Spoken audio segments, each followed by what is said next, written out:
This week's Torah portion, Vayetza, begins with the words, "And Yaakov went out," referring to Jacob the patriarch leaving Beersheba on Friday. Israeli politics. Yaakov, as in Health Minister Yaakov Litzman, made a dramatic exit of his own, from the coalition. Be the first to know, join our Facebook page.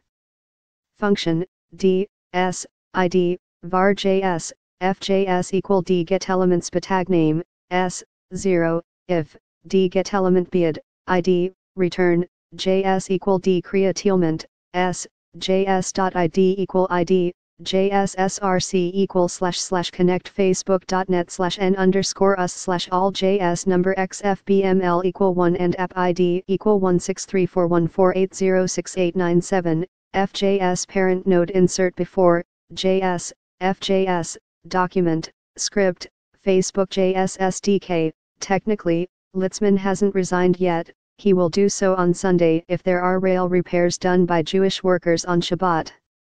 But, as such work is planned, his resignation seemed like a foregone conclusion before Shabbat began Friday evening. There are a lot of political questions that remain about the situation.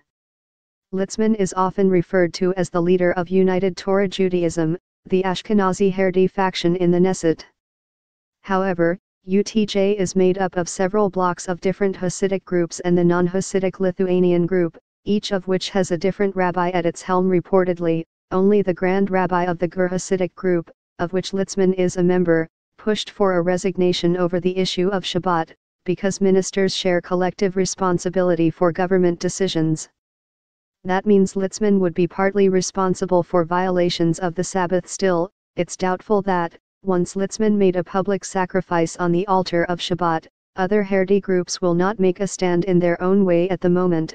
Both UTJ sources and Prime Minister Benjamin Netanyahu said UTJ and Shas, the other Haredi party in the coalition, are staying put. However, another UTJ source said, counterintuitively, because the Haredim have never had it so good politically, the Hasidic MKS could start voting against the coalition because of Sabbath violations. A move like that could trigger an election. Some observers say Netanyahu put his foot down because he'd like an early election before the investigations into corruption allegations against him wind down, as they could end up with indictments. They may ask. Netanyahu stood up to the Haredi parties now, over the possibility of nationwide gridlock traffic if the trains are shut down on a weekday instead of Shabbat, and not over the egalitarian section in the Western Wall, which the Prime Minister promised to expand, and then reneged to the chagrin of non-Orthodox Jewish leaders. However, Netanyahu's public and private statements show the opposite.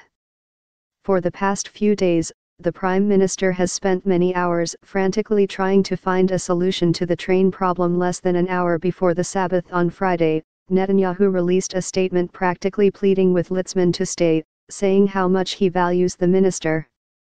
He said they can keep working to find a compromise that won't violate Shabbat and will keep the best government for the Israeli people in all areas. Netanyahu is not rushing to get rid of the best government, which is the most homogeneous, right-wing and comfortable for him that he has ever led. As for why the Prime Minister risked his alliance with the Haredim here as opposed to the Western Wall, Netanyahu entrusted Labor and Welfare Minister Chaim Katz, who authorizes work on Saturdays, with figuring out the issue, and Katz hit a dead end. Katz and the Israel Railways agreed to only do work on Saturdays that is absolutely necessary for public safety, but the rail company said this Saturday's job falls into that category. Second, it's Netanyahu's voters who will be sitting in bumper-to-bumper traffic all day Sunday if train work isn't done on Shabbat, and they'll be mad at him twice.